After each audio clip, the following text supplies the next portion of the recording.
Now let's discuss about the branches of biology. Biology की branches कौन कौन सी हमारे पास पाई जाती हैं? देखो, चलो गुड हो गया। अब बायोलॉजी की जो ब्रांचेस है ना, देखिए इसको अपनी जिंदगी का इन अल्फाज को, जो वर्ड्स हम यहाँ यूज करने लगे हैं, एनाटमी, ये वो फलाना ढमकाना, ये वर्ड्स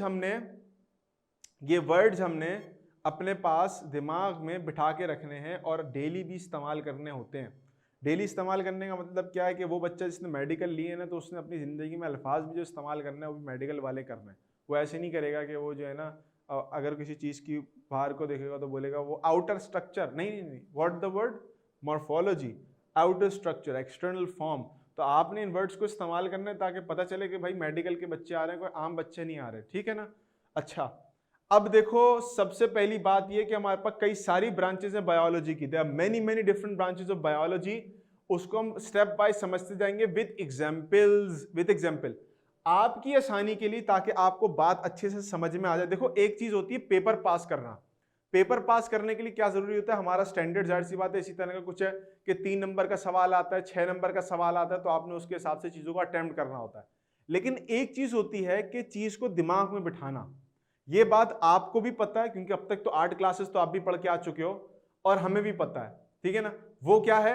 वो ये है कि जितने बड़े बड़े सवाल आप याद करते हो ना पेपर के लिए, पेपर दे के आने के बाद वो चीजें दिमाग से निकल जाती हैं। मतलब ऐसा होता है कि जैसे ऐसा फीलिंग आती है कि जैसे आपने कचरे में वो डस्टबिन रखा होता है ना एग्जामिनेशन हॉल में, जो पढ़ के गए हो ना, उसको आपने वो डाला डस्टबिन में और डाल के बाहर निकलते कुछ याद नहीं रहता। क्यों याद नहीं रहता? क्योंकि हमारा मेन फोकस जो था ना, वो सिर्फ इस बात पे था कि भाई किसी तरीके से पेपर भरना है, नंबर लेके आना है। हम यहाँ क्या करते हैं? हम यहाँ बच्चों को बताते हैं कि देखो बेटा, छोटी बात याद रखो जो कि हमेशा के लिए याद रहेगी। पेपर के लिए याद कर लेना, रट्टे मार लेना बड़े बड़े क्वेश्चंस के, वो मसला नहीं है, वो हो जाएंगे, लेकिन छोटी बात याद रखना। अब देखो मैंने यहाँ क्या किया। द वेरी फर्स्ट आपके पास जो बायोलॉजी की ब्रांच है उसको हम नाम देते हैं मॉर्फोलॉजी का। मॉर्फोलॉजी का नाम देते हैं मॉर्फ द वर्ड मॉर्फ। ये देखो वर्ड याद रखो, मॉर्फ, ये वर्ड है आपके पास, मॉर्फ। मॉर्फ मॉर्फ का वर्ड का मतलब होता है बाहर से दिखने वाला स्ट्रक्चर। मॉर्फ का मतलब है बाहर से दिखने वाला स्ट्रक्चर। मिसाल के तौर पे आपसे कोई पूछे कि भाई आपका फिजिकल फीचर कैसी है, मिसाल के तौर पे बिल्ड कैसी है, बालों का स्टाइल कैसा है, स्किन कलर कैसा है, नाक कैसी है, मुंह कैसा है, ठीक है ना, ये सारी चीजें कैसी, उंगलियां बड़ी हैं छोटी हैं, सारी चीजें क्या होती है? मॉर्फ, फॉर्म, फिजिकल स्ट्रक्चर, बाहर से कैसे दिख रही है बॉडी आपकी। Next time someone talk to you about external form या आपके पास आपकी फिजिकल फीचर, तो व्हाट यू कैन से, आप कहोगे कि हाउ इज योर मॉर्फ। ओहो, सामने वाला बंदा एकदम से, ओ ये क्या हुआ बेटा, आप 9th क्लास में? आप बोलोगे जी हम 9th क्लास में, ऐसे यूं करोगे जी हम 9th क्लास में ठीक है ना। तो वर्ड वो यूज करने जो हम यहां यूज कर रहे हैं, क्योंकि ये चीज हमारी डेली लाइफ में इस्तेमाल हुई। मॉर्फ कहते हैं किसी भी चीज की फिजिकल फॉर्म को, बाहर से कैसी दिखती है वो। मॉर्फोलॉजी, ओलॉजी का मतलब होता है, ओलॉजी जो वर्ड है ना वो निकला है लोगोस से। मॉर्फोलॉजी का वर्ड जो है वो निकला है लोगोस से।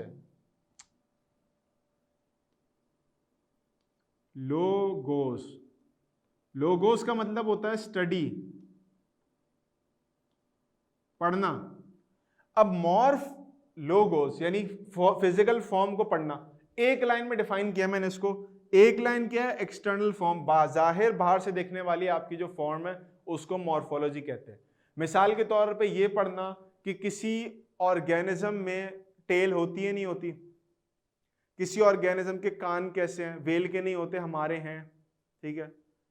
किसी ऑर्गेनिज्म में आपके पास नाक होती है नहीं होती, नाक कैसी होती है, हाथी की अलग होती है, इंसान की अलग होती है।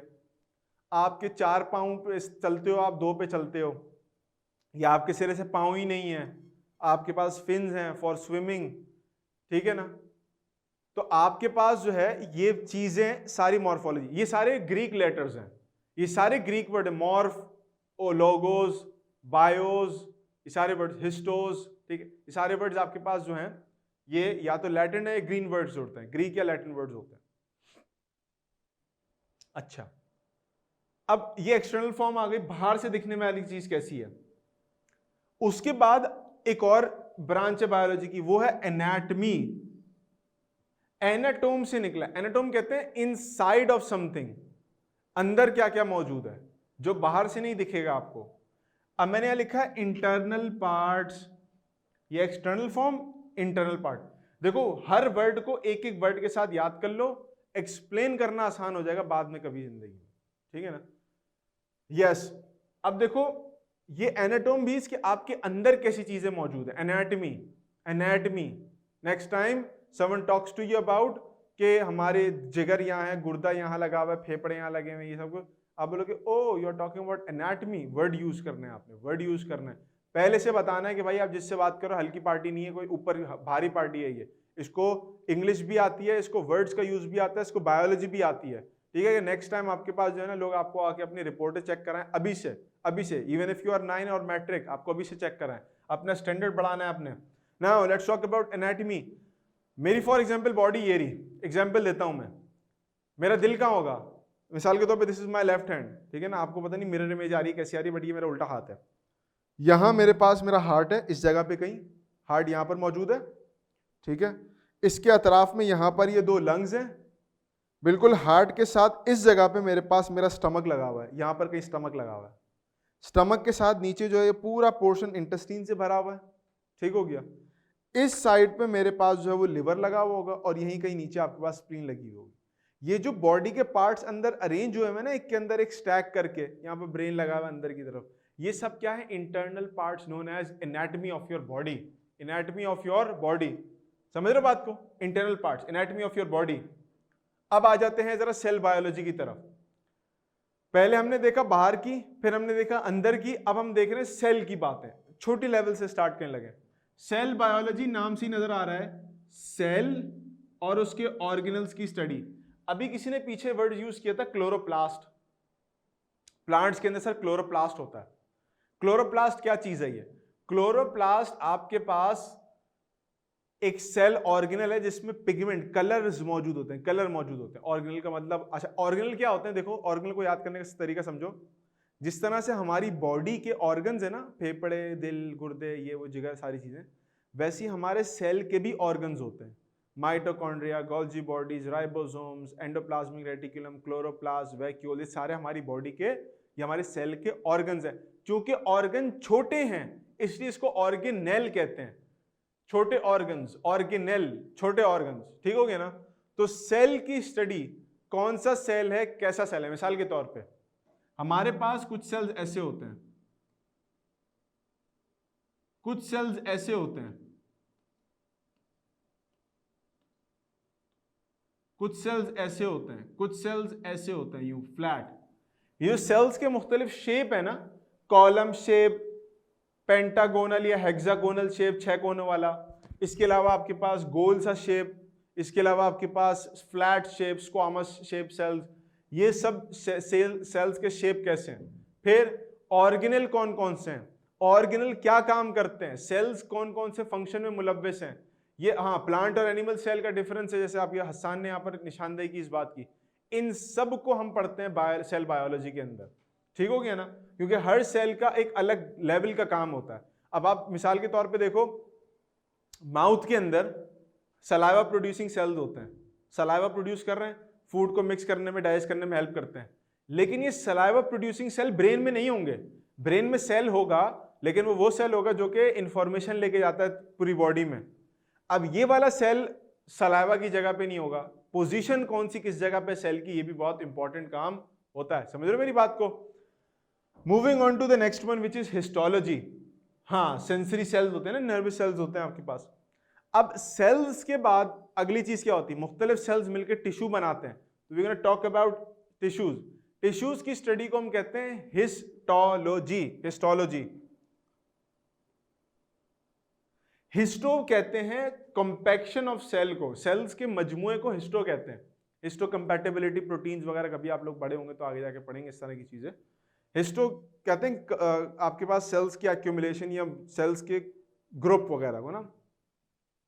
ये होता है स्ट्रक्चर ऑफ टिश्यूज टिश्यूज कैसे बने हुए, मिसाल के तौर पर एग्जाम्पल देता हूं मैं। ब्रेन, अभी तो बहुत सारे लोग, जाहिर सी बात है कुर्बानी वगैरह होगी तो देखेंगे भी गाय बकरों को। गाय आपने पकड़ी एक, आपने उसका मगज का पोर्शन निकाला, ये वाला ब्रेन वाला, बकरा पकड़ लिया कोई, ठीक है, मुर्गी पकड़ ली कोई, छोटा सा दिमाग निकाला आपने उसका। अब उसको अगर आप काट के देखते हो ना, तो उसका दिमाग के अंदर जो स्ट्रक्चर है, जो टिश्यूज की अरेंजमेंट है, वो बिल्कुल डिफरेंट होगी एज कम्पेयर टू वो बोटा, वो जिसपे वो हंटर बीफ वाला पोर्शन नहीं होता, इसका टिक्का बनाते हैं लोग बैठ के, वो हंटर बीफ वाला पोर्शन खाया तो होगा ना भाई, खाते पीते लोग हो तुम लोग के नहीं हो, करते हो बारबेक्यू वगैरह, हंटर बीफ का पता है, वो जो वाला पोर्शन होता है जिससे टिक्का इक्का बनता है, अरे कैसे लोग, हाँ, तो वो देखो वो वाला पोर्शन और मगज वाला पार्ट बिल्कुल अलग है, इनके टिश्यूज एक दूसरे से बिल्कुल अलग होते हैं, तो इनके टिश्यूज में जो डिफरेंस है ना, खाने में तो मजा अलग आता है, थोड़ा सा जूसी होता है हंटर बीफ, थोड़ा सा लेकिन सख्त होता है ना, चबाने में चबाना पड़ता है, मगज एज कम्पेयर टू थोड़ा नरम होता है, पक जल्दी जाता है, तो चबाने में भी ज्यादा जहमत नहीं होती, लेकिन टेस्ट थोड़ा सा कम जूसी होता है उसका। कैसी बातें कर रहा हूँ मैं इस वक्त, चलो छोड़ो, सबके मुंह में पानी आ रहा होगा, कोई बात नहीं कोई बात नहीं। तो अब when you have different type of cells, तो उनसे जो टिश्यूज बनते हैं वो डिफरेंट है। अब हर टिश्यू की अरेंजमेंट कैसी है, काम करने का तरीकेकार कैसा है, उसको हम पढ़ते हैं हिस्टोलॉजी में। देखो 4 फील्ड्स पढ़ी अब तक, morph external, anatomy internal, cell biology cell की स्टडी, हिस्टोलॉजी टिश्यू की स्टडी। ठीक हो गया, साथ साथ पढ़ते जाएंगे, दिमाग में रिकॉल करते जाएंगे, ताकि रिवीजन होता चला जाए और हमें बार बार किताब जो है ना खोलनी ना पड़े घर में भी बैठ के। आ जाओ फिजियोलॉजी में, दिस इज नॉट साइकोलॉजी, कुछ लोग इसको गलत पढ़ते हैं। फिजियोलॉजी में साइकोलॉजी में डिफरेंस होता है। फिजियोलॉजी, फिजियो मींस वर्किंग, हमारी बॉडी के अंदर के पार्ट्स किस तरह से काम कर रहे हैं, लिविंग सिस्टम कैसे काम कर रहा है। ये देखो मेरे जिस्म में बाहर अगर मैं मॉर्फोलॉजी देखूं तो ये मेरा है सीना, ठीक है ना, मुझे पसलें अपनी महसूस हो रही है, अंदर मेरे मसल्स होंगे, कुछ ब्रीदिंग में हेल्प करेंगे, ये वो मॉर्फोलॉजी हो गया। अंदर क्या है, फेफड़े हैं, लंग्स हैं, ठीक है ना, काम कैसे कर रहे हैं, आई टेक इन एयर, ये एक्सपेंड कर गए, नीचे डायफ्राम आपके पास नीचे की तरफ पुल कर गया, जगह बन गई, रिब केज बाहर की तरफ एक्सपेंड हो गए ताकि लंग्स को मौका मिले हवा खींचने का, एक्सपेंड हो गए, एक्सेल कर दिया, रिब केज कोलैप्स कर गया और आपके पास डायफ्राम ऊपर की तरफ चला गया ताकि हवा को बाहर पुश कर सके। हो गई नहीं बात। This is known as physiology. Physiology क्या होती है, working of those organs tissues जो बॉडी के अंदर मौजूद हैं। अब तक हम लोग स्ट्रक्चर की बात कर रहे थे, अब तक हम लोग यहां स्ट्रक्चर की बात कर रहे थे, इंटरनल पार्ट्स के स्ट्रक्चर की बात कर रहे थे। अब ये सारी चीजें काम कैसे करती हैं, चाहे टिश्यूज, चाहे ऑर्गन्स, चाहे सिस्टम्स, काम कैसे करते हैं, वो है फिजियोलॉजी। एक बात याद रखना, जब आप लोग मेडिकल डॉक्टर बनोगे इंशाल्लाह, आपका काम सिर्फ 3 चीजों पे ही होगा असल, मॉर्फोलॉजी, एनाटॉमी और फिजियोलॉजी। कौन कौन से, मॉर्फोलॉजी बाहर से कैसे, एनाटॉमी अंदर चीजें कैसी हैं, फिजियोलॉजी काम कैसे करती हैं। आप इन्हीं 3 चीजों को, इन्हीं 3 ब्रांचेस ऑफ बायोलॉजी को लेकर चलोगे।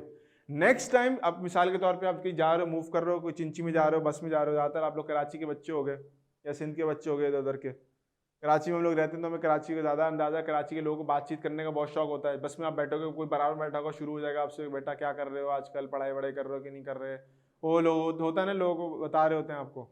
तो अगर आपसे अब कोई पूछे बेटा आपने क्या बनना है, बोलेगा डॉक्टर बनना है, वो आपसे बोलेगा आपने डॉक्टर क्या बनना है, तो उसमें आपने क्या क्या पढ़ना है, आप ये नहीं बताओगे अंकल हम उसमें गुर्दे फेफड़े ये पढ़े, नहीं नहीं नहीं, आप उससे कहोगे अंकल पूरी 5 साल MBBS 3 ब्रांचेस ऑफ बायोलॉजी पर मुनसर होती है, पहली मॉर्फोलॉजी, दूसरी एनाटॉमी, तीसरी फिजियोलॉजी। बात खत्म हो गई, अंकल ने आगे से कुछ बोलना ही नहीं है क्योंकि उनको पता ही नहीं है क्या है। लेकिन अगर वो आपसे पूछ लें बेटा what is morphology, anatomy and physiology, तो आप बताने का अहल हो, आप बता सकोगे भाई what is morphology, anatomy and physiology. Are you guys with me? चलो भाई आगे चलो, आगे बड़ी बेहतरीन साइंस है जो आमतौर पे बच्चों को पसंद नहीं होती, और ये आप लोग पढ़ोगे फर्स्ट ईयर में जाके, और फर्स्ट ईयर में जाके पढ़ोगे तो उसमें आपको पता चलेगा नेमिंग, ग्रुपिंग। मिसाल के तौर पे आप में से शायद किसी को पता हो कि ह्यूमंस का, यस फातिमा ने देखो यहाँ जवाब दे दिया, मैं सवाल ही पूछने लगा था, ये ह्यूमंस का बायोलॉजिकल नेम क्या होता है। मिसाल के तौर पे इंसानों का कोई बायोलॉजिकल नेम अगर हम देना चाहें तो वो क्या होता है, वो क्या होता है? फातिमा ने कहा सर उसको हम कहते हैं होमो सैपियंस। इसी तरह से आप लोग पढ़ोगे कि फ्रॉग को हम राना टिग्रीना कहते हैं। इसी तरह से हमारे पास जो है वो ब्रासिका जो है वो मस्टर्ड प्लांट, पंजाब के बच्चे शायद यहाँ ना हो, लेकिन कोई इंटीरियर सिंध वगैरह का बच्चा यहाँ पर होगा तो उसको शायद एक्सपीरियंस हो अपने सरसों के खेतों का। पंजाब, जब ट्रेन से आप ट्रेवल करते हो, आप सिंध से बाहर निकलते हो, इसी पंजाब में एंटर होते हो, सबसे पहले आपको जो चीज इस्तकबाल करती है वो ताहद्दे निगाह येलो कलर के फ्लावर्स लगे होते हैं सरसों के। शायद अगर किसी ने एक्सपीरियंस किया हो, सिंध में भी होते हैं लेकिन इतने नहीं होते जितने पंजाब में होता है, तो उसको हम ब्रासिका कैम्पेस्ट्रिस कहते हैं, ठीक है ना। अब और सबसे मशहूर वो जो फ्लावर है, जो रेड वाला फ्लावर होता है, जिसको हम लोग गुलाब कहते हैं, गुलाब, उसका नाम क्या होता है? गुलाब को क्या कहते हैं? बहुत आसान नाम है, पता होगा सबको तकरीबन। गुलाब का नाम होता है, ये देखो, रोजा इंडिका। रोज से निकला है Rosa indica. Yes, Rosa indica. Hadi ने भी बताया यहाँ पर, अब्दुल हादी ने, कि सर ये रोजा इंडिका होता है। Now listen to me. सवाल आपके दिमाग में ये आएगा कि सर ये नाम क्यों रखे हैं? मेरे अम्मी अब्बू ने तो मेरा नाम रख दिया, मिसाल के तौर पे मेरा नाम हमजा रख दिया, किसी का कुछ रख दिया, फलाना रख दिया। ये हमने भी अपनी मर्जी से नाम रखे थे। भाई हमारे मुल्क में गुलाब कहलाता तो गुलाब कहलाएगा, तो अब फ्रांस वाला भी उसको गुलाब क्या है? प्रॉब्लम ये है कि किसी भी ऑर्गेनिज्म को ना, मिसाल के तौर पर हम अगर बात करना चाहें, मैं जाता हूँ किसी इंटरनेशनल मीटिंग के अंदर, वहाँ पर जर्मनी से लोग आए हुए हैं, अमेरिका से आए हुए हैं, यूरोप से आए हुए हैं, सोमालिया से आए हुए हैं, युगंडा से आए हुए हैं, ऑस्ट्रेलिया से आए हुए हैं, बांग्लादेश से आए हुए हैं, इंडिया से आए हुए हैं, पाकिस्तान से आए हुए हैं। अब इतने सारे लोग इतनी मुख्तलिफ ज़बानें बोल रहे हैं। अब मसला ये है कि ये सारे देख के तो आइडेंटिफाई कर सकते हैं कि गुलाब क्या होता है। मिसाल के तौर पे इंडिया का बंदा, पाकिस्तान का बंदा, बांग्लादेश का बंदा बैठा होगा, वो कहेगा हाँ भाई ये गुलाब है। फ्रेंच वाला कुछ और बोलेगा, मुझे नहीं पता फ्रेंच को गुलाब को फ्रेंच में क्या कहते हैं। अमेरिका वाला कहेगा ये रोज है। हो सकता है चाइना वाला आके बोले कि ये हिबिस्कस है या चाइनीज रोज है, कोई इस तरह की चीज है। अब सबका इख्तिलाफ हो जाएगा, चीज एक ही होगी, सबने नाम अलग दिए हैं। तो साइंटिस्ट ने कहा कि देखो इस इख्तिलाफ को खत्म करना है किसी तरीके से। वो कैसे खत्म होगा? कि अगर हम बायोलॉजी की बेसिस पे नाम देना शुरू कर दें, उससे क्या होगा? उससे ये होगा कि चाहे मैं अपनी जबान में इसको गुलाब बोलूं या रोज बोलूं या कुछ भी बोलूं, पूरी दुनिया में इस एक फूल को रोजा इंडिका के नाम से जाना जाएगा। अब मैं हूं, मिसाल के तौर पे, मुझे आप हमजा बुलाओ, आप मुझे भाई बुलाओ, आप मुझे जानी बुलाओ, दोस्त बुलाओ, कुछ भी बुलाओ, ठीक है ना। अल्टीमेटली आप करोगे क्या कि आप कहोगे भाई आप जो भी हो ना, वी डोंट केयर, आप हो होमो सैपियंस ही। अब ह्यूमन के लिए कोई ह्यूमनो का वर्ड यूज कर रहा है, कोई इंसान का वर्ड यूज कर रहा है, कोई रिजाल का वर्ड यूज कर रहा है, कोई बशर का वर्ड यूज कर रहा है, कोई कुछ भी यूज कर रहा है, लेकिन साइंस में वो एक ही नाम यूज करेगा, which is Homo sapiens. Sir English में तो नाम है, नाम बिल्कुल है इंग्लिश के अंदर। मसला ये ना कि अगर मैं मिसाल के तौर पर जाता हूं, मैं बोलता हूं भाई मुझे इंग्लिश में नाम नहीं पता किसी एक पौधे का, ठीक है ना। मिसाल के तौर पे कोई कोई कोई एग्जांपल लेके आते हैं। मेरे मुल्क में गुलमोहर है एक, ठीक है, एक पौधा। अब मैं किसी को जाके डिस्क्रिप्शन दूंगा गुलमोहर क्या होता है, वो बंदा कहेगा, अंग्रेज को मैं बता रहा हूँ, भाई जान hello listen I have seen a gulmohar plant. हो गया what is a gulmohar plant? तो मैं कहूंगा like it's a big tree with like red flowers and it is like beautiful petals. वो बोलेगा oh so you are talking about rose. मैं बोलूंगा ना it's not rose, it's gulmohar.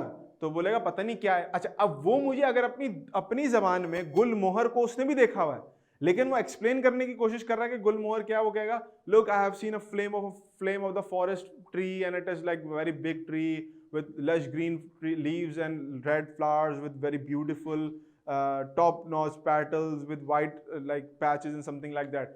तो अब मैं बोलूंगा what is a forest fire or fire in the forest plant? मुझे तो नहीं पता ना क्या चीज है ये। अब वो कह रहा है fire in the forest plant, मैं कह रहा हूँ गुलमोहर है। हम दोनों एक पॉइंट पे कब आ सकते हैं? जब ऐसा नाम हो कि ना उसकी जबान में ना मेरी जबान में, इंटरनेशनली ग्लोबली वो नाम चल रहा हो। हम कहेंगे इसका नाम है आपके पास सीजलपीनिया। अब सीजलपीनिया का नाम जब बीच में आ गया तो बोले ओहो अच्छा, तो ये वो चीज है। तो फायदा क्या होता है कि जब आप एक साइंटिफिक लैंग्वेज के अंदर विच इज लाइक ग्रीक और लैटिन में कोई नाम देते हो ना किसी ऑर्गेनिज्म को या किसी ग्रुप को नाम दे देते हो, उसका फायदा ये होता है कि आपकी जबान में कुछ और होगा, अंग्रेज की जबान में कुछ और होगा, डिस्क्रिप्शन देने की कोशिश करोगे, दोनों एक दूसरे की बात नहीं समझ पाएंगे। लेकिन जैसे ही दोनों ने वो नाम लिया जो साइंटिफिक नेम है, खट करके दोनों को समझ में आ जाएगा कि आपके पास नाम क्या है उसका। तो टेक्सोनोमी जो है, taxonomy is that branch of biology which deals with grouping and naming of organism. अब प्लांट्स आपके पास हैं, कम्युनिकेशन में इजीनेस मिलेगी, फिजिबिलिटी आएगी। फातिमा ने मेरी जो बातें थी उसको समराइज कर दी है यहाँ पर कि भाई जो हम बात कर रहे हैं ना, जो कम्युनिकेशन है उसको फिजिबल बना दिया, इजी बना दिया है। अब ग्रुपिंग क्या है, मैं अपनी जबान में बोलूंगा सर पौधा, वो बोलेगा प्लांट, हम बोलेंगे प्लांटे। आहा, ये प्लांटे आपने कह दिया ना, बात खत्म हो गई सारी। अब हमारी जबान में फफूंदी, वो कहेगा फंगस, हम बोलेंगे फंजाए, किंगडम फंजाए। ओके, ये हो गया ना। उसकी डिस्क्रिप्शंस भी होंगी कुछ कि फंजाई ये होता है और इस तरह की चीजें।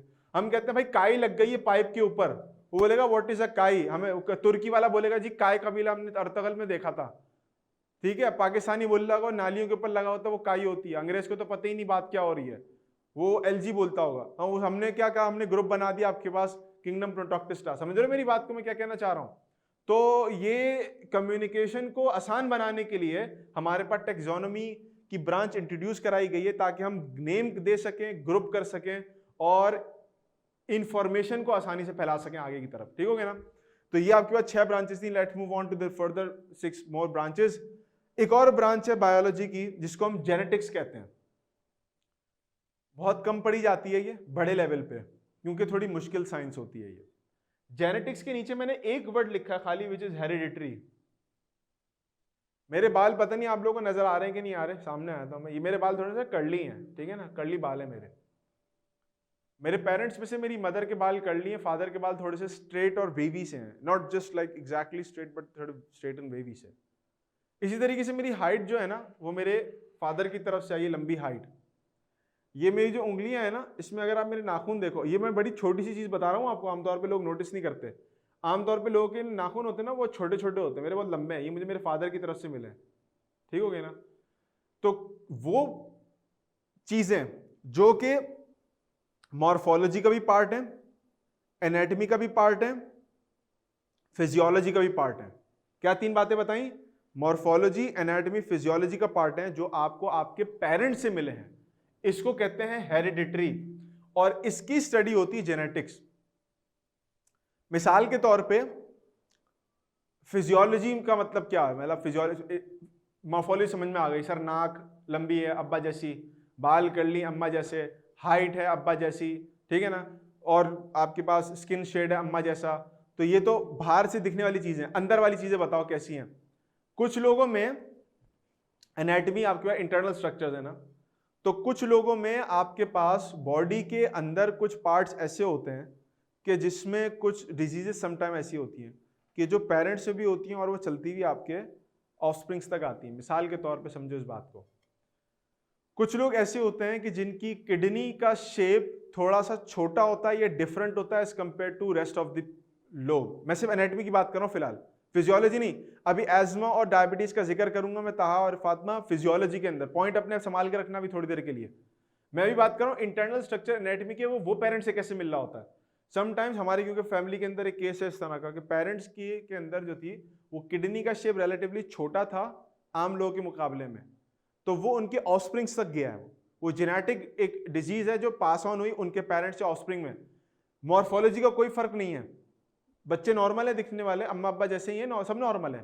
बट क्या है, इंटरनल स्ट्रक्चर में जो किडनी है वो आपके पास रिलेटिवली छोटी है एज कंपेयर टू जो बाकी लोग, हम लोग हैं, बाकी कोई इस तरह के लोग होंगे। तो ये आपके पास हो गए ना, ठीक है ना, इस तरह की चीज। एक और बात, आखिरी बात सुनते जाओ, फिजियोलॉजी का पॉइंट, फंक्शनिंग कैसी है बॉडी की। तो यहाँ पर यूसरा ने पॉइंट उठाया, फातिमा ने पॉइंट उठाया, दोनों ने डायबिटीज का पॉइंट उठाया, उमर ने भी पॉइंट उठाया डायबिटीज का।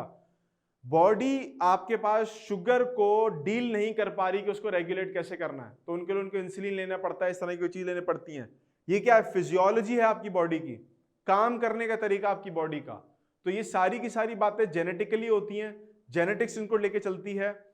एस्थमा के साथ भी बिल्कुल ऐसा ही होता है। ये जो आपकी बॉडी जो मुख्तलिफ एंटीबॉडीज वगैरह बनाने लगती है, तो इसके नतीजे में आपको एस्थमा का मसला होने लगता है, इन्फ्लेमेशन होने लगती है एयर पैसेजेस की, ब्लड प्रेशर का मसला होता है। कुछ लोग तो, मेरे अपने खुद मामू ऐसे हैं, खैर उनको तो मसला जेनेटिकली नहीं है, लेकिन कुछ जेनेटिकली लोग ऐसे होते हैं कि उनका ब्लड प्रेशर होता ही नॉर्मल से ज़्यादा है, मतलब वो रहते ही उसमें है पूरी ज़िंदगी। या ब्लड प्रेशर शूट कर जाता है या ड्रॉप कर जाता है, कुछ लोगों के साथ ये फिजियोलॉजिकल इश्यूज होते हैं, that they inherited from their parents, this is known as genetics, जो जेनेटिक्स की स्टडी में हम लोग करते हैं।